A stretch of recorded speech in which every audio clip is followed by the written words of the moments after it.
¿Qué tal? ¿Cómo están? Bienvenidos, gracias por estar nuevamente con nosotros en Dentro del Cerebro, un podcast de cerebros políticos. Yo soy Felipe Vallejos, consultor en comunicación. Les recuerdo que los invito a que se suscriban a nuestro canal, a nuestras redes. Creo que ya producción me puede confirmar si estamos en Threads, y si no, bueno, próximamente estaremos ahí. Que se suscriban y le den a la campanita en YouTube para que puedan recibir las notificaciones de los nuevos episodios de este podcast que ya va entrando en una etapa de madurez, y en la etapa de madurez tenemos que tener conversaciones más serias y más sociables también.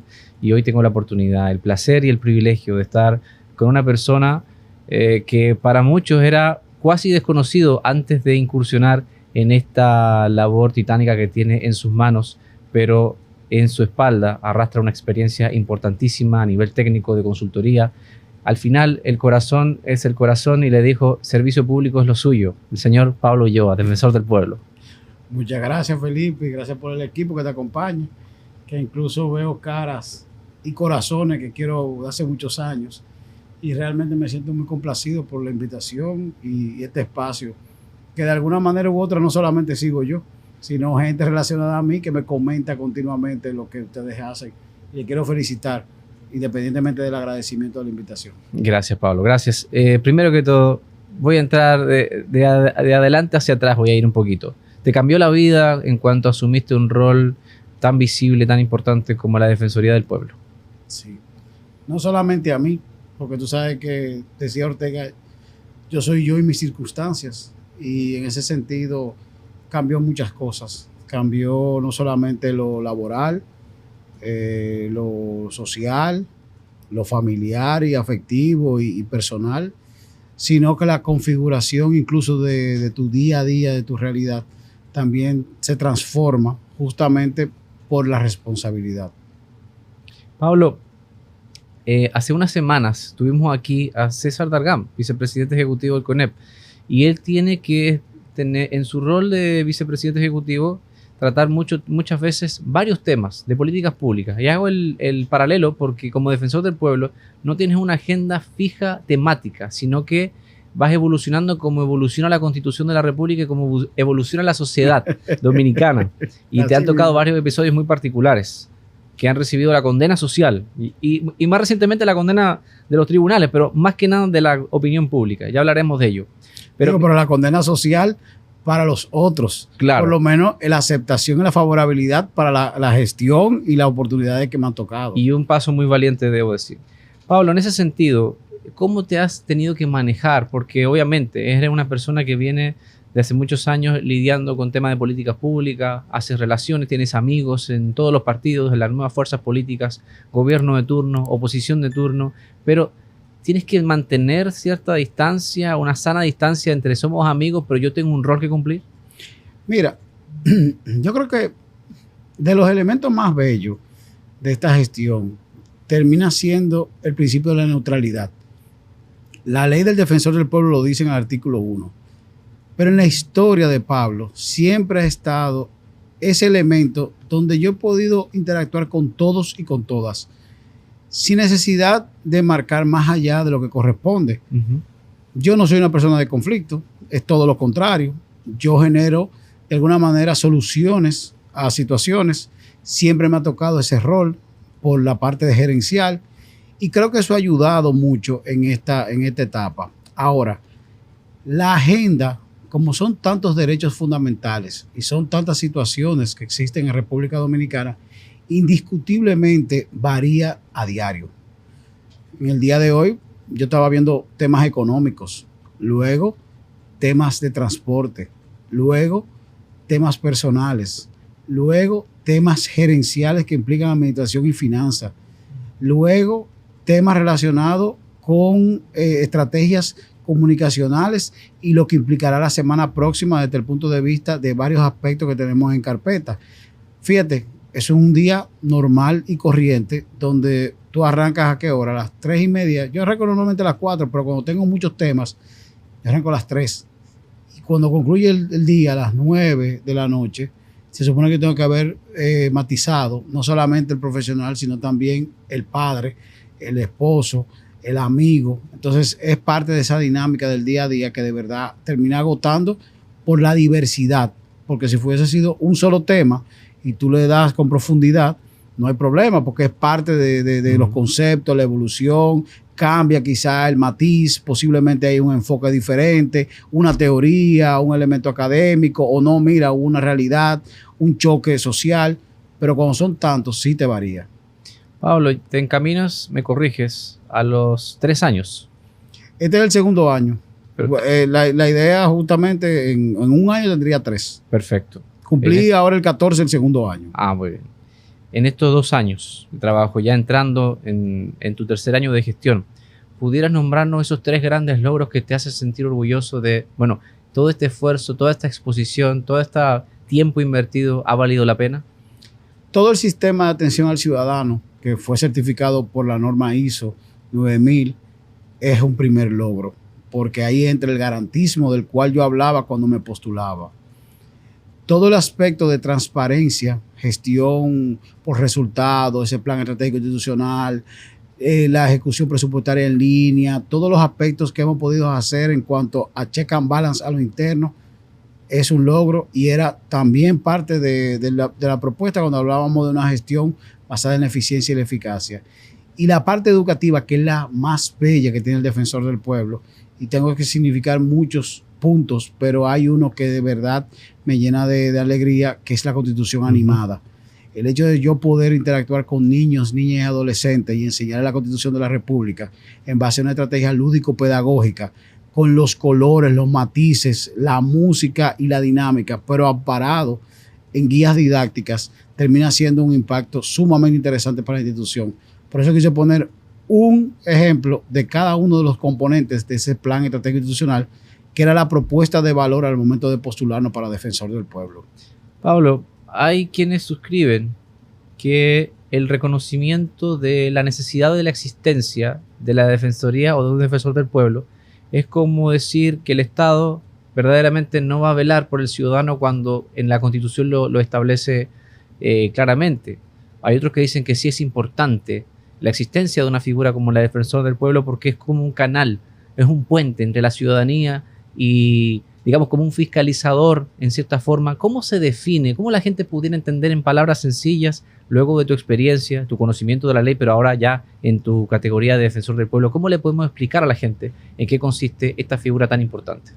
El defensor es un puente entre ese ciudadano que plantea la Constitución del 2010 y esa administración pública que es la responsable de garantizarte los bienes y servicios que plantean ese Estado social y democrático de derecho.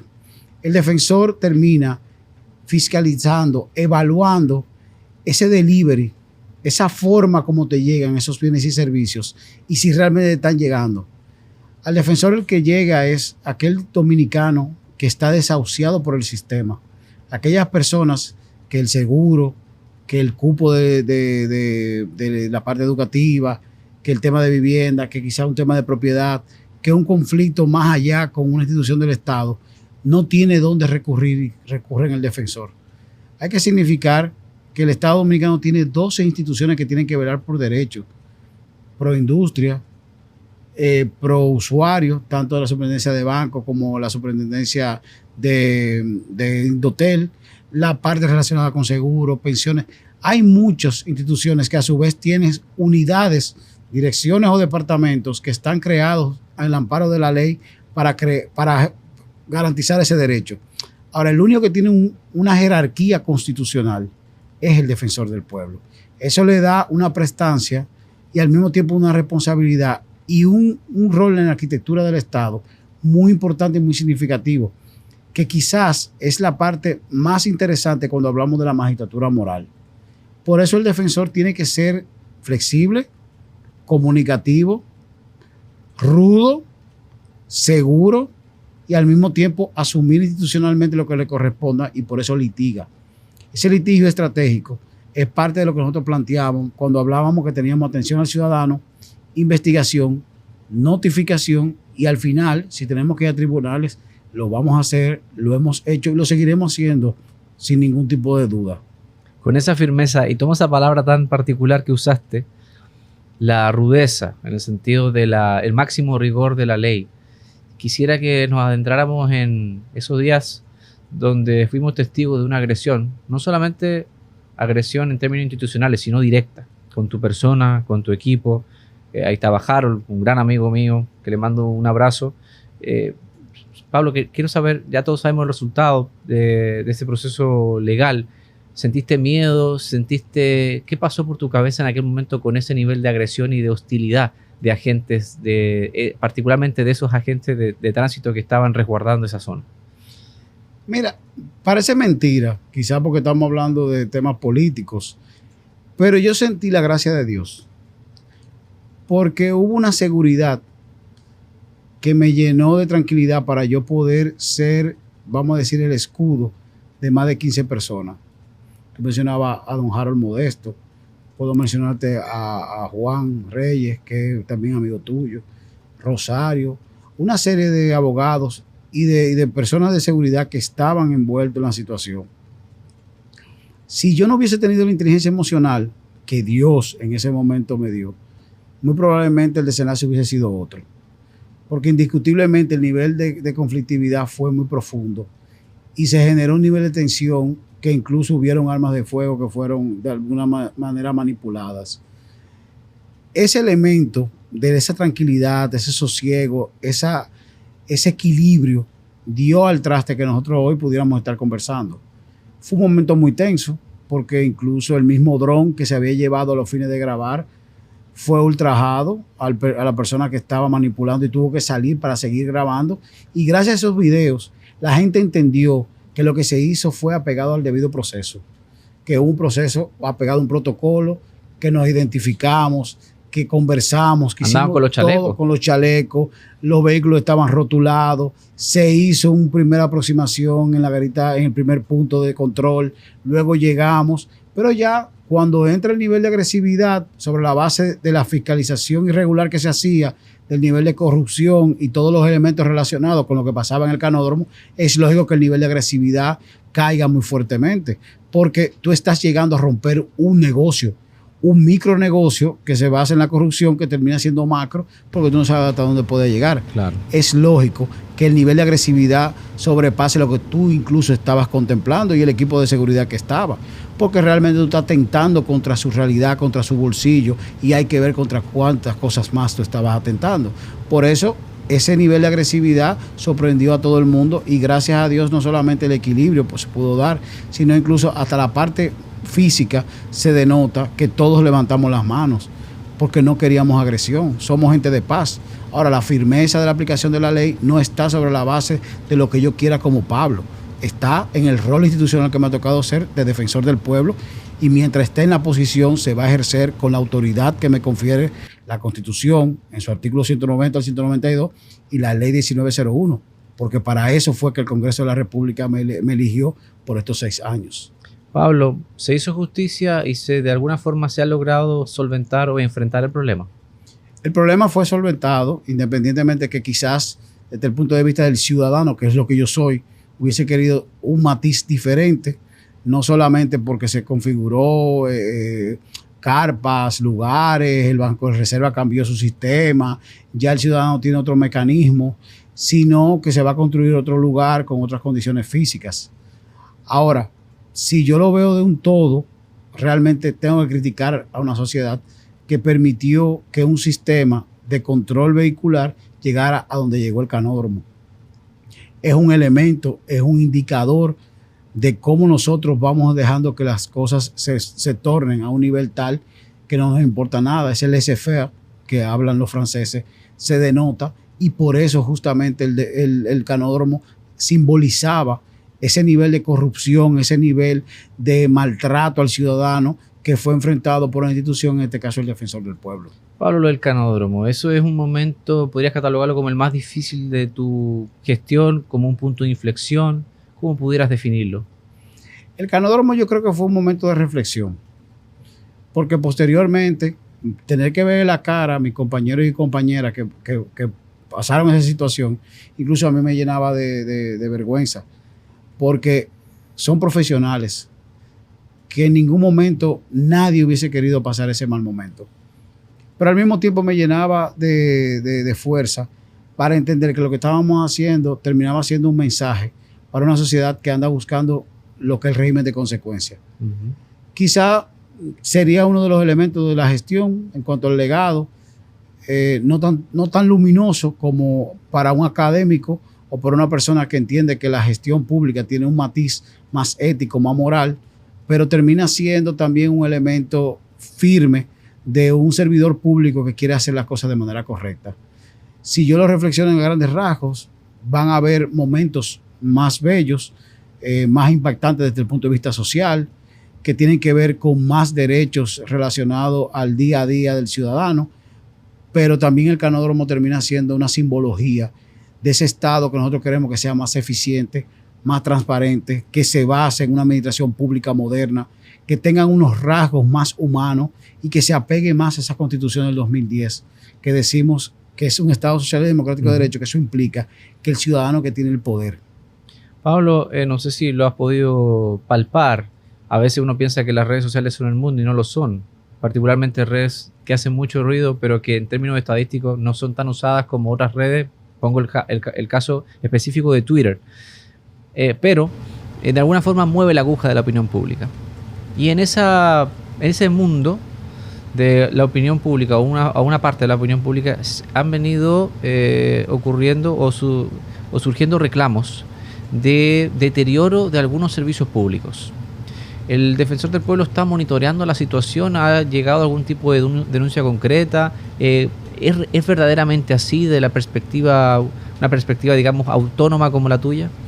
Mira, nosotros incluso creamos a través de un apoyo de un joven egresado del Politécnico de Milán en Ciencia de Datos, Darian Vargas, que ustedes lo conocen, y unos egresados del ITLA, creamos un Data Warehouse, que el Data Warehouse nos permite monitorear todos los elementos de conflictividad e incluso analizar no solamente lo que son los comentarios, sino los titulares de los periódicos.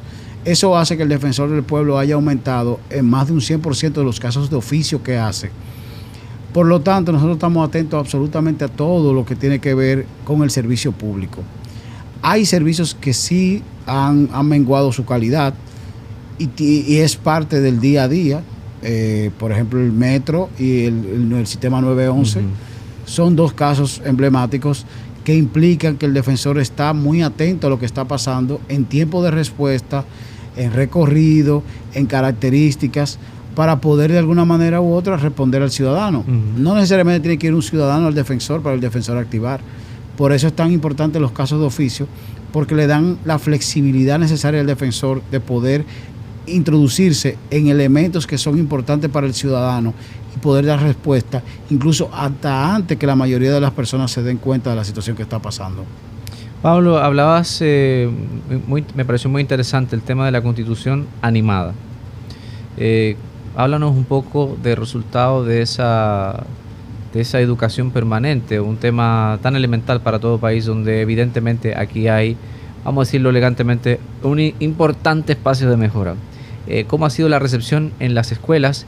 Y si tienes algún plan o ya está en marcha algún plan también para que no nos olvidemos de los estudiantes del sector privado, porque aunque tienen una mejor calidad en términos educativos, creo que el tema de la Constitución todavía está muy en pañales a ojos de tantos niños que si crecen, me parece a mí, ya es una opinión personal, formados en el ámbito constitucional, pues obviamente no solamente tendrán esa fortaleza jurídica, sino será como conocer de primera mano la Carta Sustantiva del país.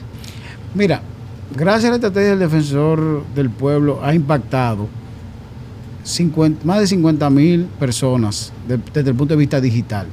Si lo vemos desde el punto de vista físico, nosotros hemos impactado más de 5,000 familias educativas, lo que le da robustez a una estrategia que inició como un esfuerzo de llevar la Constitución a una matriz eminentemente digital.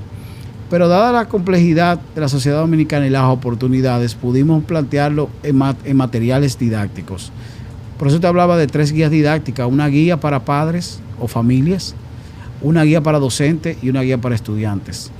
Pero esas 3 guías soportan todo un esfuerzo llevado a la Constitución a 16 capítulos, que ningún capítulo sobrepasa los 2 minutos. Eso quiere decir que el niño no se va a aburrir y que la familia tiene las herramientas suficientes para poder trabajar de manera lúdico-pedagógica todo el contenido de la Constitución. ¿De qué edad más o menos de los niños? Desde los 3, 4 años tú lo puedes hasta los 16 años.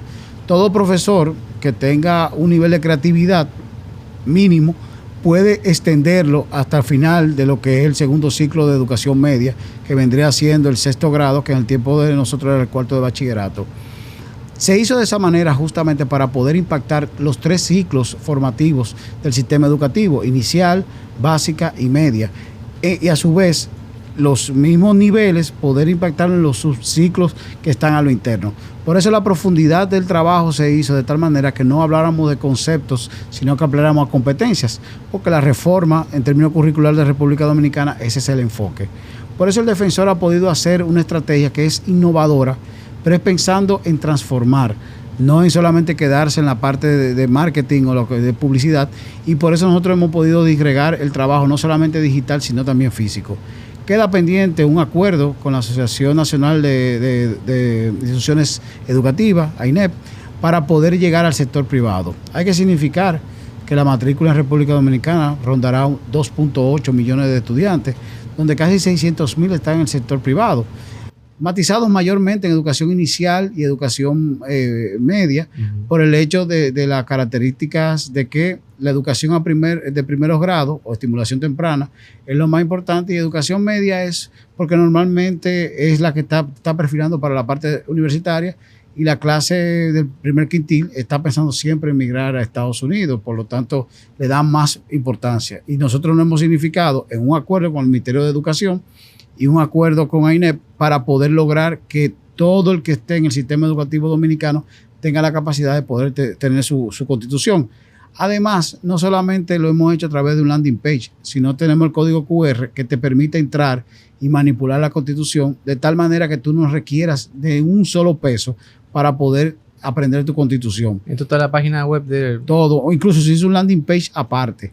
Pero adicionalmente, de los elementos que hemos tratado de fortalecer, fruto de la encuesta nacional de derechos humanos que hicimos en diciembre, donde el 60% de los jóvenes de 18 a 24 años que están en el último quintil no conocen sus derechos, nos hemos enfocado en las universidades, y por eso hicimos una estrategia nacional de promoción de los derechos humanos a través de las universidades, para poder así cumplir el ciclo natural de la vida desde educación inicial, educación básica, educación media y educación universitaria, para de esa manera poder impactar a las familias a través de lo más importante que terminan siendo los niños. Pablo, están ocupados todos los días con tantos temas, pero siempre me voy a vestir un momento de director de recursos humanos cuando estoy contratando a alguien, y te preguntan siempre, ¿cómo te ves en 10 años? ¿Cómo te ves en 5 años? Y lo quiero un poco aterrizar la pregunta. ¿Qué visualizas en tu carrera del servicio público o carrera profesional, vamos a decir? Porque has dejado de lado una de tus pasiones, por ejemplo, el tema del deporte, tus empresas y demás, porque evidentemente, llamado por la ley, pero también por ser en ese sentido coherente. Pero cuando acabe este periodo como defensor del pueblo, ¿cómo te visualizas? ¿Quieres seguir sirviendo en el Estado? ¿Quieres volver a tus actividades anteriores? ¿Cómo has considerado ese escenario? Mira, yo me visualizo posterior al defensor del pueblo en el servicio público. Indiscutiblemente la parte educativa y la parte de los deportes, la parte de las asesorías, incluso la fundación se focalizó en esa parte, y podemos construir no solamente los terrenos de béisbol de la UNFU, el primer colegio para estudiantes atletas de República Dominicana, el primer modelo educativo para los equipos de grandes ligas en el país, asesoría a jugadores de béisbol, tanto profesionales como amateur, activos y en retiro. Pero prácticamente yo he dedicado más de 20 años, 25 años quizás a mi carrera en el sector público. Yo empezaría a los 18 años quizás en el sector público, y es realmente donde yo me he formado, no solamente desde el punto de vista de la experiencia, sino académicamente. O sea, estamos hablando de el doctorado tiene que ver con gobierno, política pública y sociedad.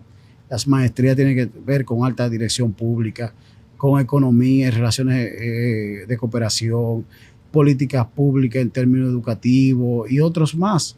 Entonces, hay un enfoque muy marcado en el sector público que tiene, entiendo yo, después del defensor, ya que pudimos hacer el Tribunal Constitucional, que era el primer órgano relacionado con los derechos, ahora con el defensor lo hemos podido construir también.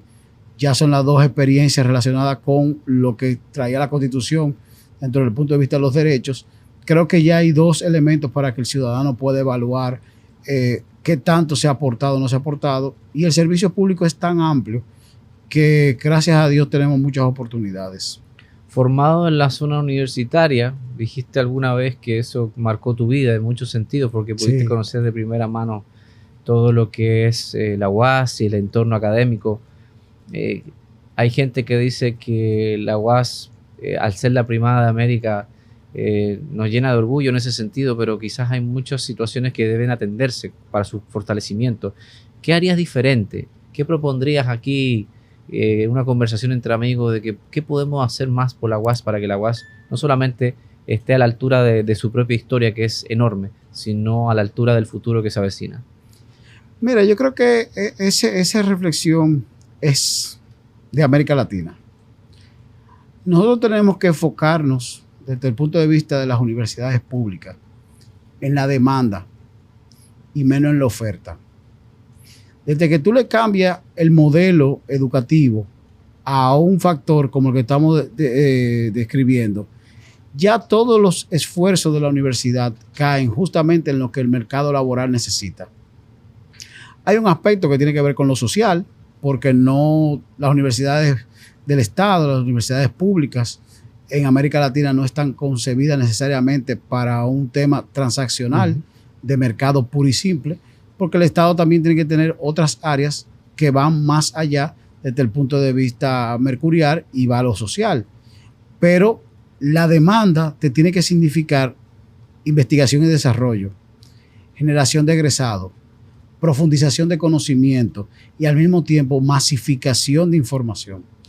Por lo tanto, creo que el modelo de la Universidad Autónoma de Santo Domingo y a su vez de otras experiencias en América Latina, si se centraran en la demanda del mercado laboral y sus características desde el punto de vista de la productividad, del equilibrio, de elementos recientes como el nearshoring u otros que anteriormente tenían que ver con la reforma del Estado, desde el punto de vista de la economía en aquellas áreas agroindustriales que podemos fortalecer para tener una industria más robusta y al mismo tiempo más competitiva, pensando en el Gran Caribe, tiene muchos elementos. Incluso el hecho de ver a Haití como parte de un mercado global dentro del marco de una isla también termina siendo parte de la responsabilidad de la Universidad Autónoma de Santo Domingo, porque la cooperación internacional no solamente sirve para la transacción, también sirve para la construcción de modelos de éxito que tú puedas de alguna manera utilizar a los fines de crear valor agregado.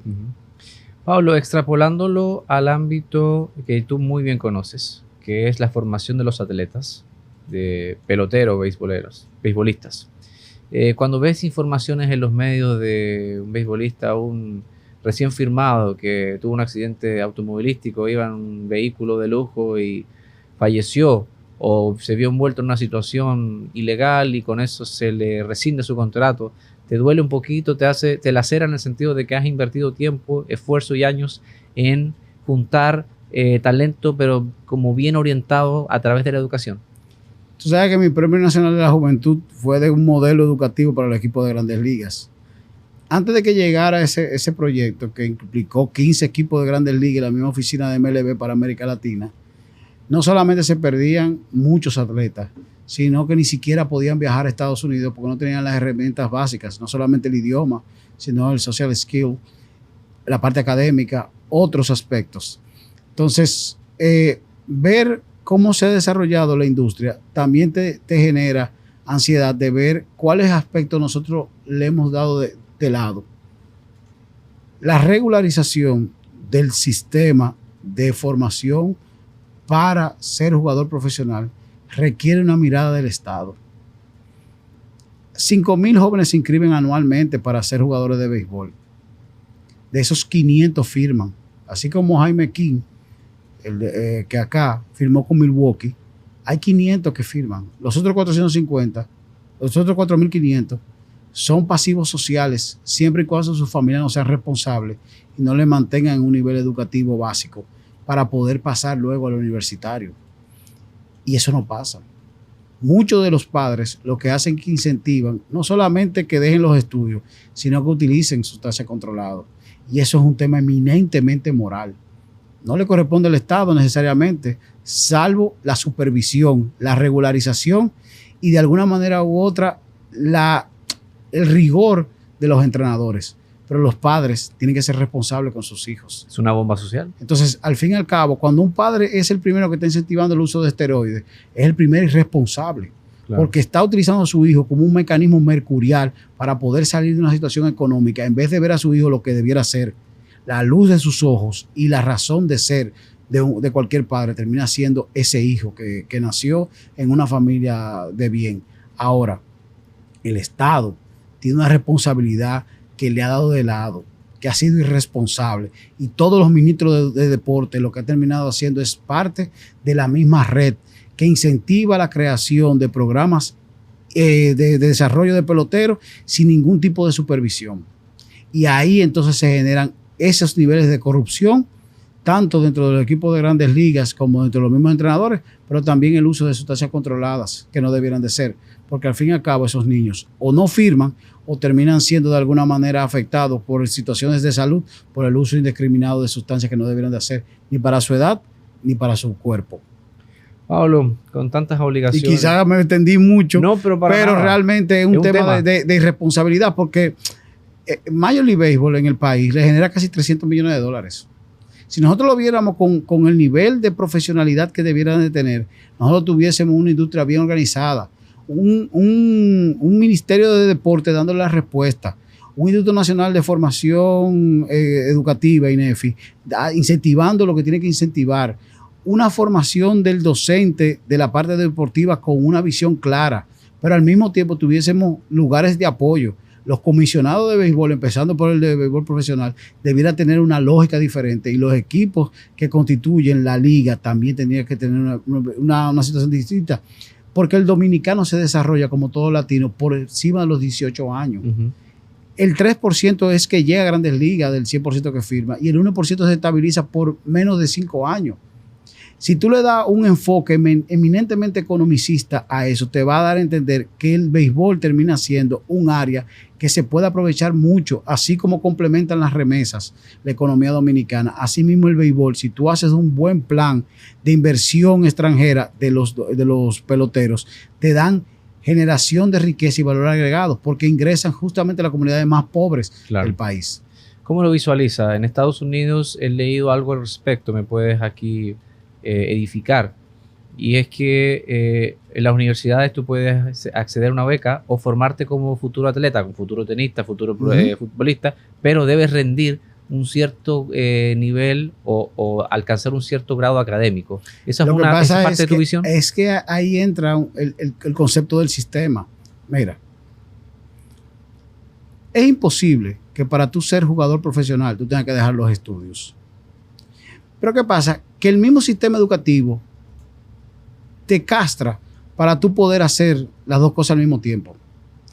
Nosotros pudimos mandar más de 120 jóvenes con beca para Estados Unidos a través del béisbol. Ahora, la parte idiomática es una herramienta. La parte académica es una herramienta.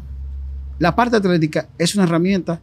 Las dos primeras se evalúan con pruebas estandarizadas, SAT y TOEFL. Uh-huh. Ahora, la parte atlética se hace a través del scouting. Si tú puedes conjugar las tres, tú tienes un campo enorme en Estados Unidos. Ahora, ¿qué pasa con el sistema dominicano? ¿Cuál es el rol de INEFI? ¿Cuál es el rol del Ministerio de Educación? ¿Cuál es el rol del Ministerio de Deporte? ¿Cuál es el rol justamente del sistema de supervisión de todos los entrenadores independientes? No existe.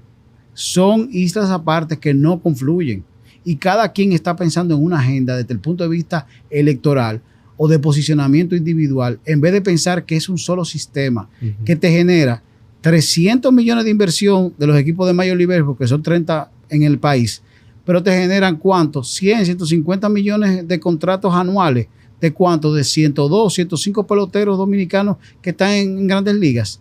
Esa es una visión de país.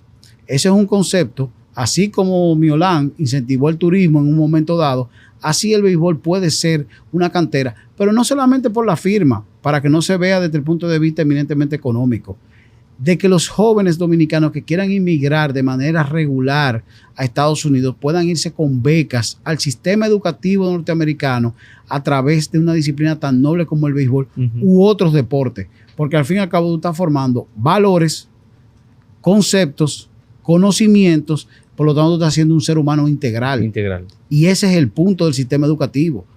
Todos los elementos que están confluyendo, los miles de millones de pesos que estamos hablando que se invierten, tienen que ser ¿para qué? Para que el ciudadano y la ciudadana puedan ser desarrollados de manera integral, que puedan desarrollarse de manera libre, porque al fin y al cabo, todo ese esfuerzo que hace el Estado es para que el individuo o el ser humano pueda ser totalmente pleno. Y eso no pasa, porque cada quien está pensando en entregar la bola de basquetbol, el tablero, el batecito, la cancha o la base, en vez de pensar cómo el niño desde los 3 o 4 años es estimulado a temprana edad para que pueda definir un deporte y en ese deporte pueda competir en extracurriculares para que no pierda su clase y al momento dado pueda decidir yo voy a ser amateur, yo voy a ser profesional y si ese amateur pueda emigrar a Estados Unidos o pueda participar en las universidades locales en torneos, pero desde niño está trabajando en torneos. Pero cuando ya diga yo voy a ser profesional, esas estadísticas de los torneos le sirvan ¿para qué? Para tener un mayor valor y que eso implique que su familia va a salir de la pobreza. Porque de eso se trata todo el esfuerzo del que quiere ser jugador profesional, de que su familia tenga una mejor vida. Buscan la oportunidad en el deporte porque es un elemento físico. Lo pueden buscar en la música, por eso el tema urbano, por eso lo pueden buscar en la parte académica, como lo tuvo que hacer yo y lo tuviste que hacer tú, lo tuvo que hacer la mayoría de las personas. Pero cada quien tiene una educación especializada. Y ahí está la grandeza de una visión de país, pero al mismo tiempo de entender un sistema educativo que tiene que responder a tanta diversidad, pero al mismo tiempo tiene que generar las riquezas naturales de una sociedad que termina siendo ciudadanos y ciudadanas con todas las oportunidades de desarrollarse de manera coherente y amplia. Pablo, me recuerdas una película, creo que del 2007, llamada Coach Carter. Y Coach de Carter, baloncesto. Sí, de baloncesto. Un caso verídico. Caso verídico porque era un estudiante muy destacado de básquetbol, volvió a la comunidad de Richmond, creo que en California, y a ser el coach. Y el coach tiene la particularidad de que no solamente va a formar al equipo de básquetbol, sino que les exige, entre otras cosas, que asistan a todas sus clases, que se sienten en la primera fila, que vayan vestidos de manera decente y rindan a nivel de calificaciones. Incluso hubo una presión porque todo cambio conlleva ciertos traumas y se le había pedido incluso la renuncia porque de a dónde que el coach tiene que andar pidiendo informes de calificación a los demás profesores. Pero el mensaje era muy sencillo, aquí no estamos formando solamente a un atleta, estamos formando a ciudadanos de bien. Entonces eso me recordaste mucho esa película. Y hablando de películas, que hay preguntas que producción y los amigos quieren saber, porque también hablamos mucho de política, de tus motivaciones, pero ¿qué pasa con el Pablo Ulloa de su tiempo libre? ¿Qué lee? ¿Qué libro tiene en la mano ahora mismo? ¿Qué le recomienda a los jóvenes? Y también, por supuesto, series o películas que son parte de tu vida. Mira, un libro, un autor que a mí me apasiona es Fyodor Dostoyevsky. Crimen y Castigo, El Doble. Un libro que yo puedo recomendar es El Principito. La gente se sorprenderá, pero es un libro que yo anualmente leo. Otro libro, pero lo leo es por sección, es El Quijote. Porque todos tenemos dentro un Quijote. Un Quijote. Todos luchamos contra los molinos y siempre en tu vida tú vas a tener un Sancho. Aquella persona que te va a acompañar en tus locuras, pero al mismo tiempo va a disfrutar de tus logros. Puede ser una madre, puede ser un padre, aquellos que lo tengan, que lo disfruten. Puede ser una esposa, puede ser un esposo, puede ser una novia, puede ser un novio, puede ser un hijo. Pero siempre tú vas a ser aquel luchador que se enfrenta contra los molinos y aquella persona que necesita del otro para ser feliz.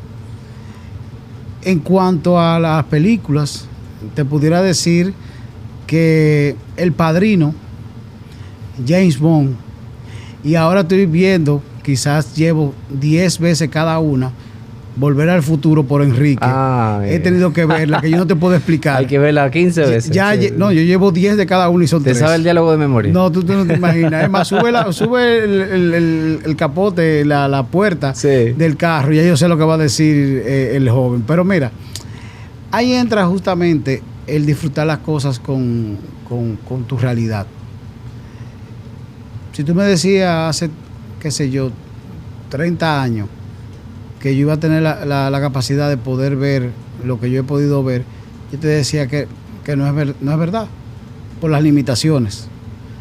Ahora, en el día de hoy, indiscutiblemente, tú tienes una amalgama de elementos que te permiten, no solamente con tu Netflix, como tú decías, la serie, o con el YouTube, sino el hecho de poder también adaptarte a tu realidad. Muy probablemente en el día de hoy yo quisiera ver otro tipo de películas, pero tuve que ver Flash, porque yo tengo a Enrique, que tiene 8 años. Claro.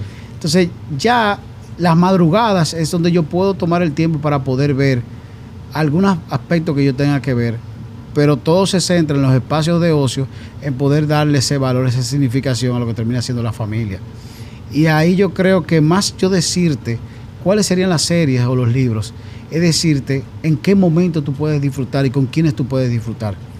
Y yo creo que ahí entra justamente el valor de la familia. Es ese espacio tan íntimo, tan propio, tan personal, que tú te sientes tan feliz que lo quieres compartir con ellos. Con esas personas que van a estar ahí para siempre, por siempre, e independientemente de lo que tú tengas. Y esa es la parte más bella. Porque escuchar una producción de Julio Iglesias me puede recordar a mi mamá, de Juan Gabriel por igual. Yo puedo tener artistas que me pueden gustar mucho, de salsero, merenguero, baladista.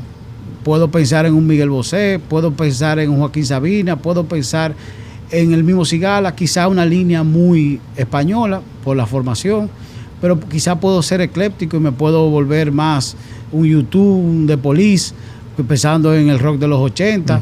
Incluso hay la canción de Michael Jackson, Man in the Mirror, que me encanta mucho porque es una reflexión. Sí, así es. Fíjate que incluso en mi Instagram de vez en cuando yo pongo canciones que van evolucionando según la semana y según el momento.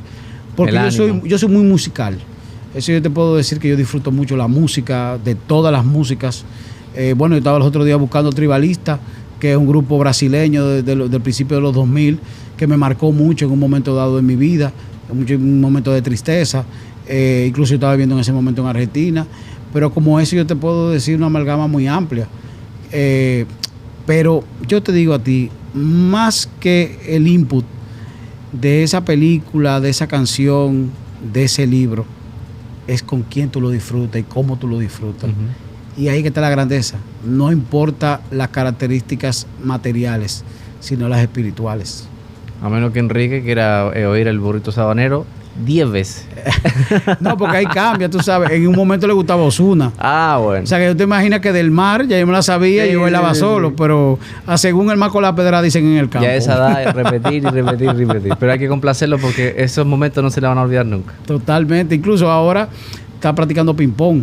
Y buenísimo. Me dijo hoy que tenemos varios días que no practicamos fútbol americano porque compramos una pelota y estamos yendo al parque para practicar. Y para mí los deportes son muy importantes. Sí. No solamente por un tema de que profesionalmente en algún momento me dediqué, sino porque es parte de mi día a día. O sea, yo ir al gimnasio para mí es parte de mi rutina. Pero entonces poder ver ahora a Enrique practicando diferentes deportes, no quiero que sea lo que yo tal vez no fui, sino quiero que aproveche todos esos valores que te generan los deportes, pero más que todo la felicidad que te puede dar el éxito de poder tumbar algo o hacer algo de manera distinta, porque son los estímulos que tú llevas en la vida. Sí. Es la parte que te va a marcar para bien o para mal, porque el triunfo termina siendo el valor y el sabor que tú le das al momento que tú estás haciendo algo. Pablo, gracias. Vamos a tener que volver en un nuevo capítulo para hablar más de cómo formar a los futuros líderes de este país. Muchísimas gracias. Creo que es un punto muy importante. Viéndolo desde el punto de vista prospectivo, A nosotros nos falta una escuela de buen gobierno, nos falta formar esa clase política que nos tiene que gobernar. Indiscutiblemente tenemos muchos elementos para darle gracias a Dios y verlo desde el punto de vista positivo, porque República Dominicana es un gran país con muchos seres humanos sumamente bellos, y yo creo que de verdad de las cosas que nosotros tenemos realmente que sentarnos y decir vale la pena es ser dominicano. Gracias a ti por la invitación, y de verdad para mí es de verdad como una conversación entre amigos, como ustedes me decían. Palabra clave entonces, formación. Sí. Muchísimas gracias. Y a ustedes, hasta la próxima y gracias por estar con nosotros.